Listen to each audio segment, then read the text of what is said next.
Baka gusto mong magtanim ng pipino sa bukid ko. May butas na. Ibabaon mo na lang. Hala. Hindi lahat ng hotdog sa freezer pinatigas. Yung iba, sa maliit na butas. Hala.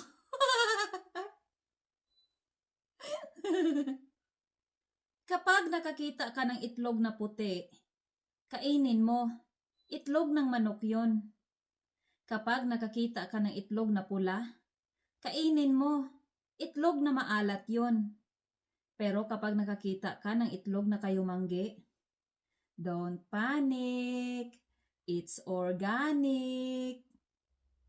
Hala.